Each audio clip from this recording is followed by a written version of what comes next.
As a high-risk obstetrician and a placental biologist, I'm actually thrilled with this symposium and the opportunity to speak with you. I can already see, I think there's going to be a lot of rich ability to interact across disciplines.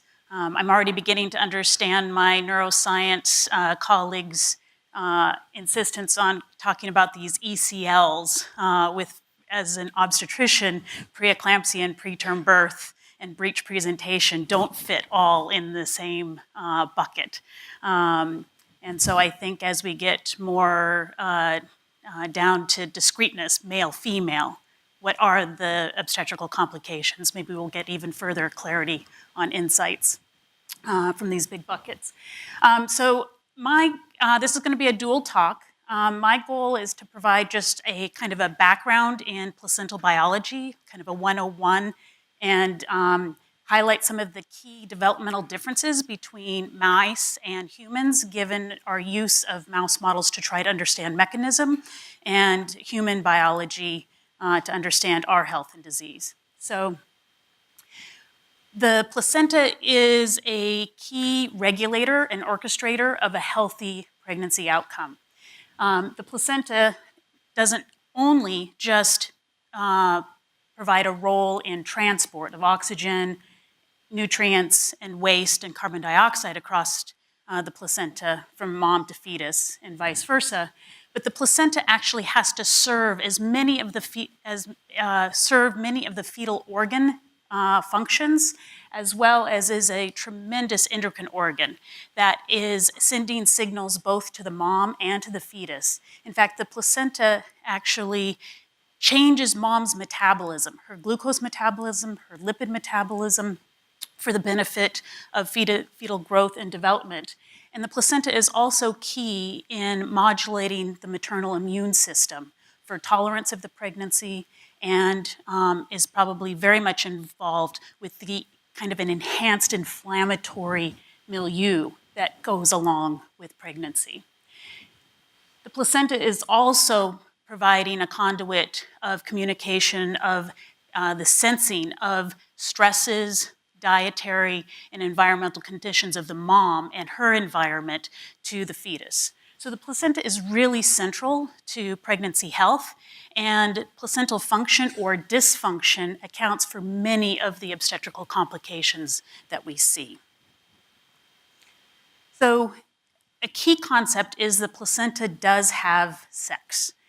The common misconception, both of lay people and even people who take care of pregnant women, is that the placenta is of maternal origin, is maternal tissue. But the placenta actually derives from the trophectoderm layer of the blastocyst. So the inner cell mass here develops into the fetus, and the trophectoderm develops into the placenta. So the human blastocyst actually invades and implants into the maternal lining of the uterus.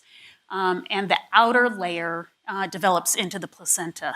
And so that outer layer is either XX or XY or an aneuploidy, the same as the inner cell mass that develops into the fetus. And once invaded into that lining, the trophectoderm grows out and forms what are known as these chorionic villi. So it's kind of these branched structures that are bathed in maternal blood.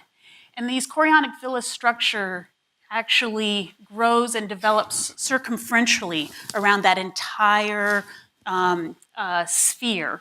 And then later in the pregnancy, you'll get regression of this portion of the chorionic villi, and that ends up being the water bag or the fetal membranes.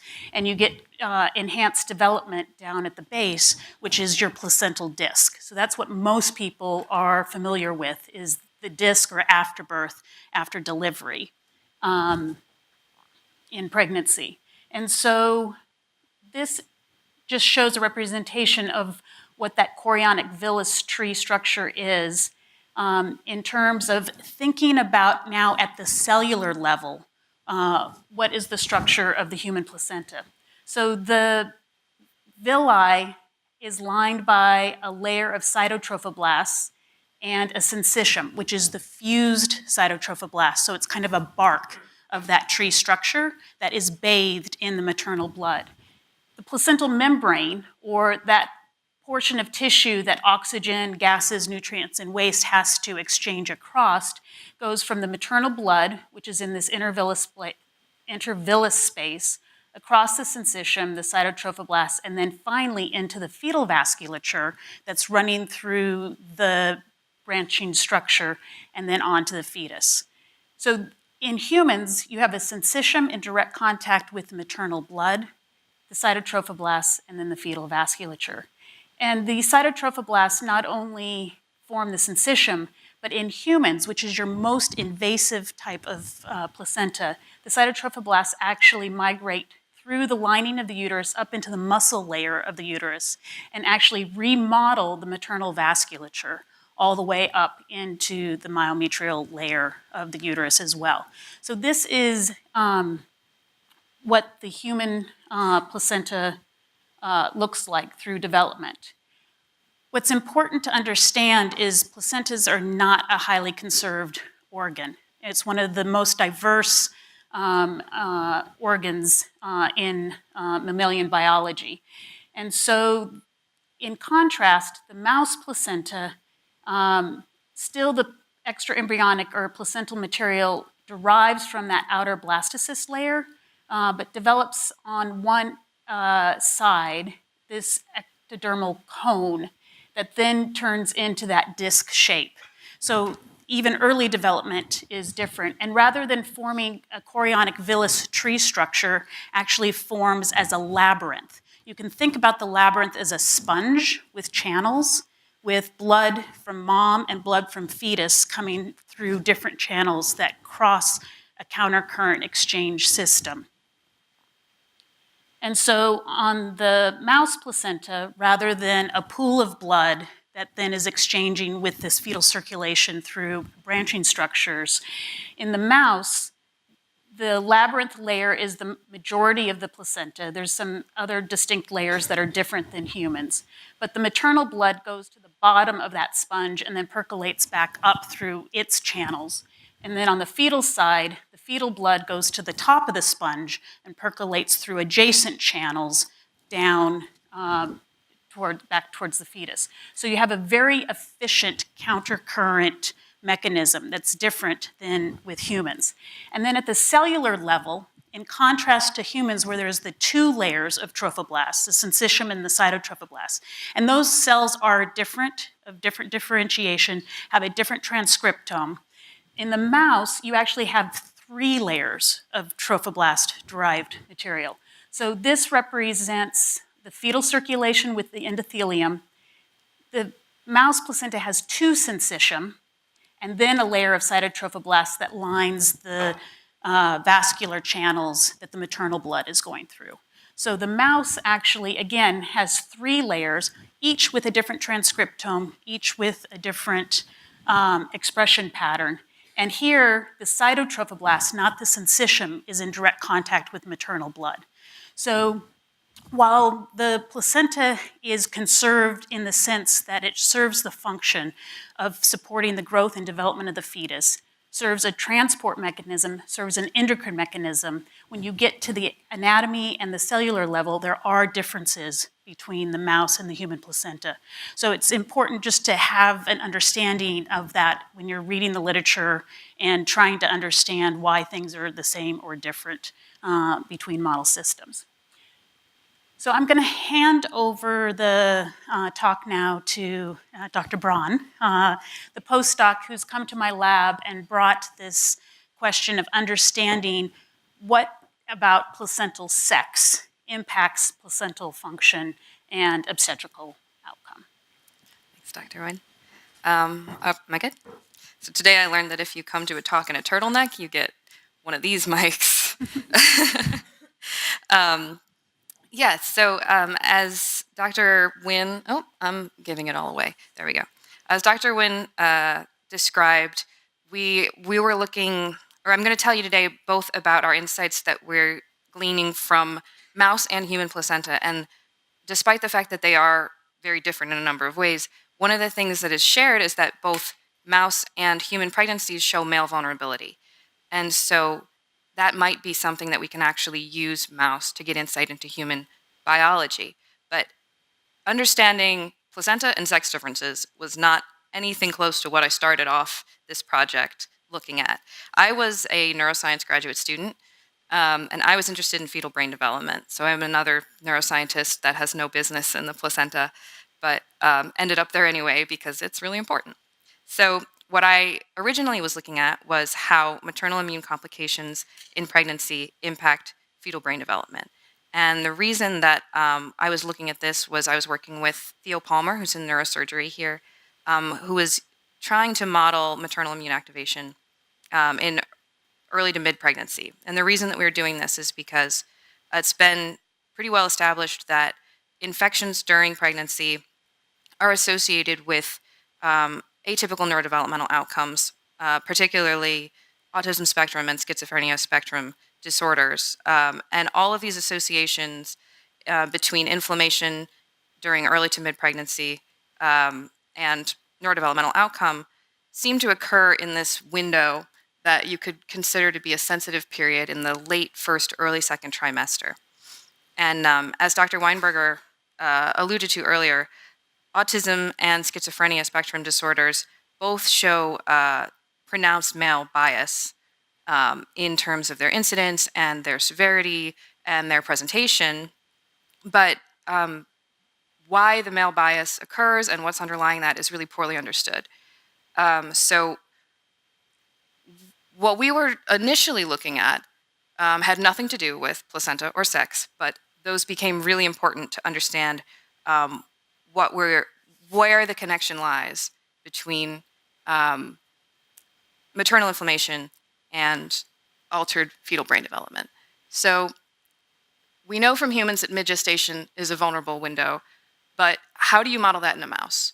And the way that we established the mouse model was the postdoc who began this project, Pam Carpenter, in the Palmer lab, used lipopolysaccharide to mimic a gram-negative bacterial infection and treated at different days in pregnancy with different doses to see how sensitive the pregnancy was to inflammation on the maternal side. And she found that at the earliest stages of pregnancy, all of the fetuses aborted at very low doses. The pregnancy was really vulnerable to inflammation. Nobody survived. But at the later stages of pregnancy, at embryonic day 14.5, everyone was very resilient to the inflammation. It took really high doses to produce the same level of fetal lethality.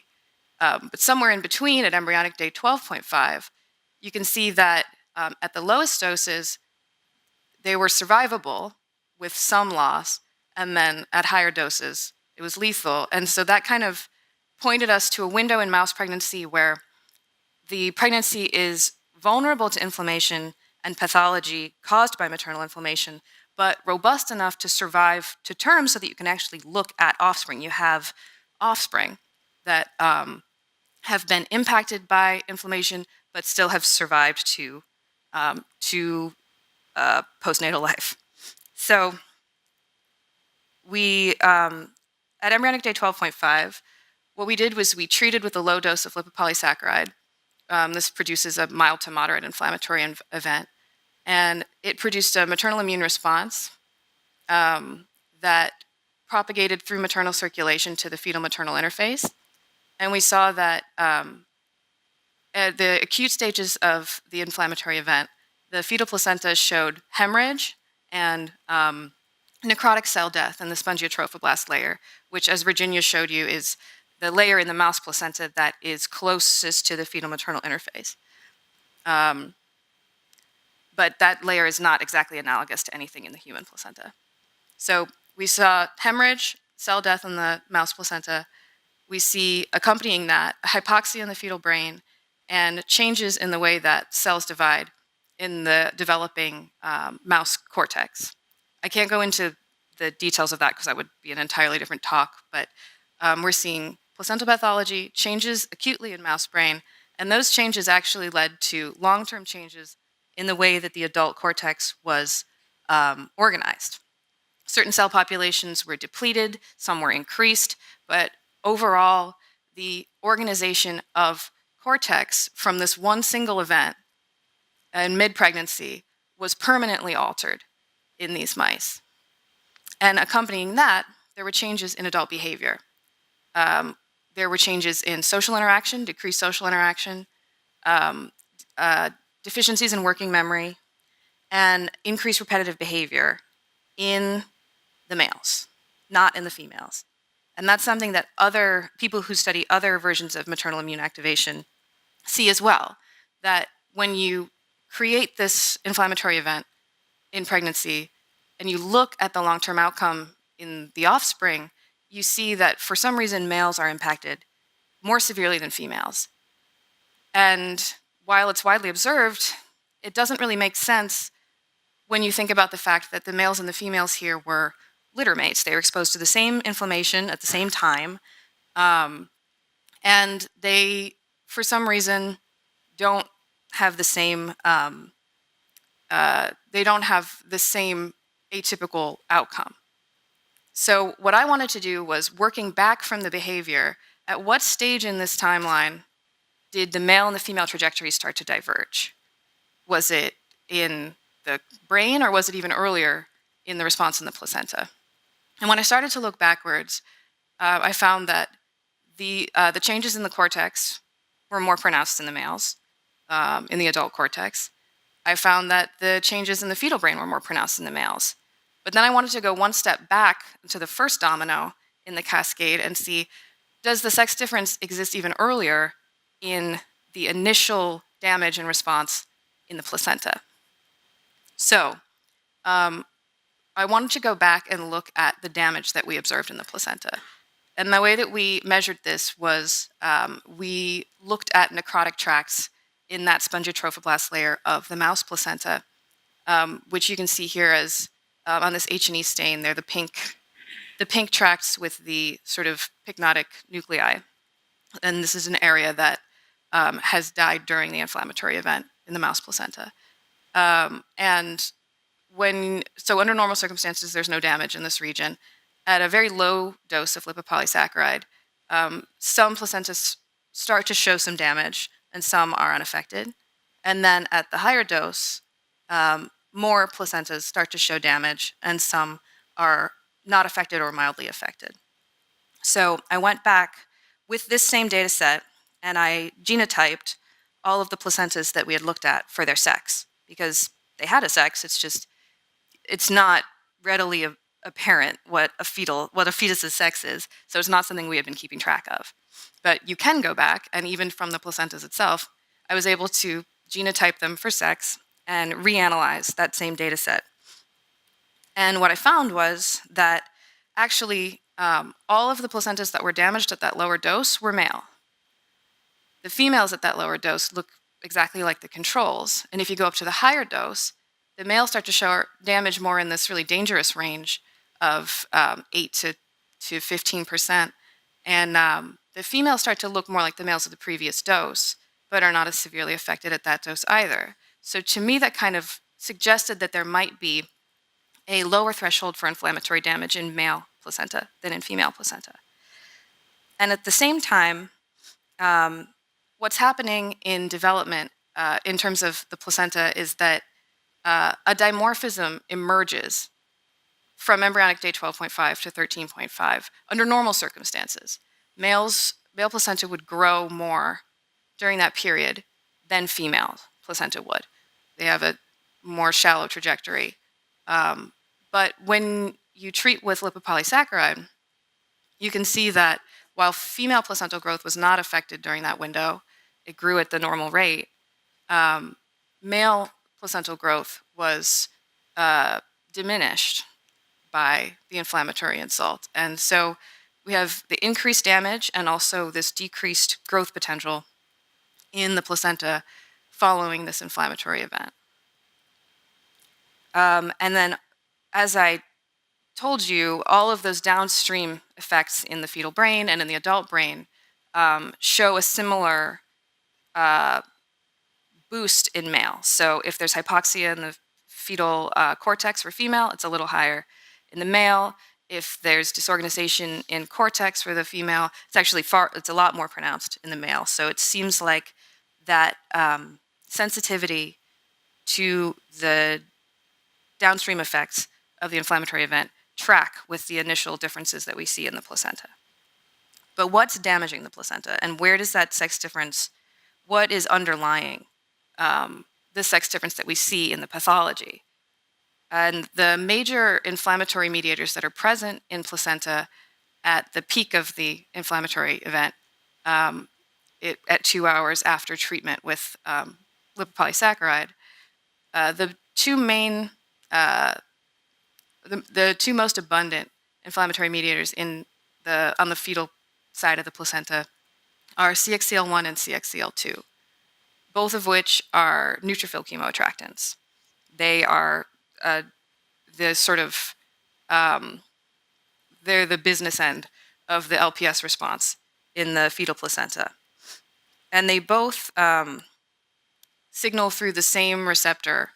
So CXCL1 and CXCL2 both signal to the CXCR2 receptor to draw neutrophils into an area of damage. And when I looked at this by sex, you can see that there's a similar kind of boost where if there's upregulation of CXCL2 in the female, there's a little more in the male, and that reaches significance when you look at CXCL1, which is the most abundant inflammatory mediator in the placenta. Males have more than females. Both have significant increase, but males are a little more than female. Now, that pointed in the direction of what might be different between the males and the females, but it wasn't the most satisfying answer. I wanted to get a bigger picture view of the sex differences in inflammatory response in placenta. So in order to do that, I applied for some pilot funding to look at the transcriptome in this vulnerable window for mouse and for human from Wisdom, and they were nice enough to give us the funding to do this sort of comparative mouse-human placental transcriptome study. So we started with the mouse, and we used 3-seq because we could sequence a lot of samples at the same time. So that means that we sequenced just from the 3' end, so it doesn't include splice variants, but it is highly quantitative.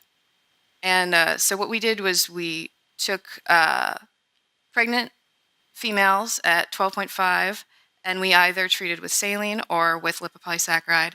And then at 2 hours post-treatment, we harvested the placenta, and we extracted RNA and created the libraries. We sequenced, and then pipeline was developed with my collaborator, Kristen Minch. We used the BlueBee alignment and count program, and then Kristen used EdgeR and Limma to do a differential expression analysis we wanted to look specifically at sex differences in the inflammatory response. So sex differences in what is upregulated from saline to LPS treatment.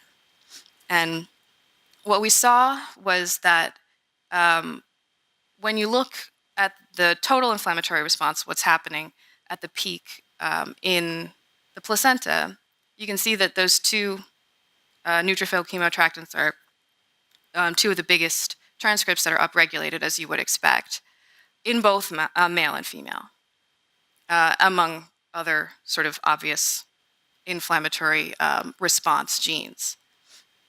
But when you look at transcripts that are only upregulated or only significantly upregulated in male, there are these two genes that are pretty interesting with respect to this shared response, which is CCRL2 and ACKR4. Both of these are atypical chemokine receptors that they sort of modify the response to chemokines like CXCL1 and CXCL2. CCRL2 boosts neutrophil chemoattraction through CXCR2, and ACKR4 actually is a scavenging receptor. So under normal circumstances, it would sort of suppress the chemokine response, and you can see that males upregulate the one that boosts chemoattraction and downregulate the one that would balance it. So in addition to this sort of generalized response, males are kind of pushing the function of neutrophil chemoattraction a little stronger than the females are. And from the female side, actually a lot more is uniquely differentially regulated in female than in male. And most of these transcripts are actually inflammation suppressors or modifiers. This suppressors the cytokines family, and then these genes that influence NF-kappa B, so there's a lot more sort of modification and negative feedback related transcription happening in female placenta, whereas males are just basically taking the normal response and actually amping up one component of it.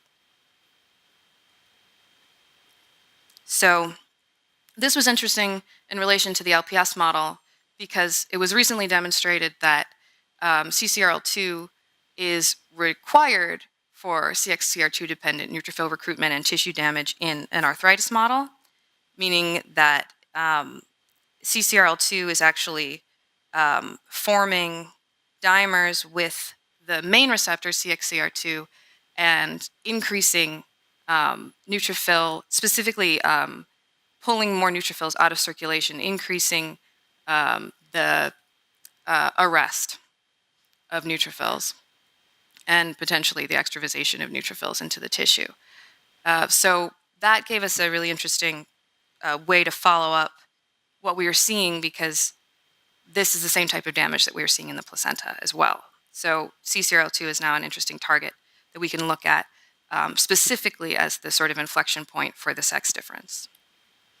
But as Virginia said, there's a lot of difference between a mouse placenta and a human placenta. So what we wanted to do was look at human placenta in an analogous window and say, does any of this that we're seeing in mouse really even matter? Like, does it even relate to the human placenta? Or is this just an interesting phenomenon in a mouse pregnancy? So we did a similar seq approach in human placenta, and what we saw is obviously there's the Y transcripts that are much more upregulated in male, exist, which is much more upregulated in female, but then in between there's all these autosomal genes that show differential regulation by sex in human placenta from the late first to the early second trimester. And right there in the middle, upregulated in male, is CCRL2. So even with all of the differences between mouse and human, some things still appear to be the same, and one of them is this male-boosted CCRL2 expression in placenta. So if you're looking, I will quickly go through some of the other interesting annotations, or clusters of genes that we saw in human. Female gene expression seemed to relate to clotting, endothelium, T-cell activation, NF-kappa B, TGF-beta, the ECM, smooth muscle, and exon activation, as you'd expect. In male, there was innate immune signaling, NF-kappa B, TGF-beta, but then also this cluster of gene related to neutrophil chemotaxis activation and degranulation, in addition to a large cluster of genes that were linked with placenta, fetal growth, and pregnancy complication. And then, of course, the Y genes, some of which constitute the HY minor histocompatibility antigen. So kind of putting it all together, we have this sort of T-cell signature in female, and then we have this sort of allogeneic histocompatibility antigen in male that maybe T-cells, you want to keep T-cells away from. We have this signature of neutrophil activation in males, and then we have sort of what you might consider an innate immune signature as compared to the adaptive immune signature in females. And then interesting in this category, there are these two galectins that are specifically, they're placenta-specific inducers of T-cell death. So the sort of gestalt of the sex differences, you could say, would be a sort of adaptive immune signal in female, and then almost the opposite of that in male. So this is obviously a very impressionistic view of what the differences might be, but it would be interesting to think that there might be sex differences in the mechanisms of creating maternal tolerance. If males are more allogeneic to the mom than females are, then maybe males are actually recruiting different immune mechanisms to camouflage themselves from the maternal immune system as compared to females. And maybe somewhere in there, there is that in this sort of adaptation, there could also be an inherent vulnerability in relation to neutrophils. And I think we're done. So I will just kind of mention that there are a few other cool things that we're following up in human. And one of those things will be in collaboration with David Hong, who you'll hear from later, looking at sex chromosome aneuploidy in placenta and trophoblast, so that we can look more closely at how sex-linked gene expression is influencing autosomal gene expression in human placenta to create these sex differences. So I will I think I said all this. And I'll thank the Winn Lab, my collaborator Kristen, Wisdom for the funding, and that's it.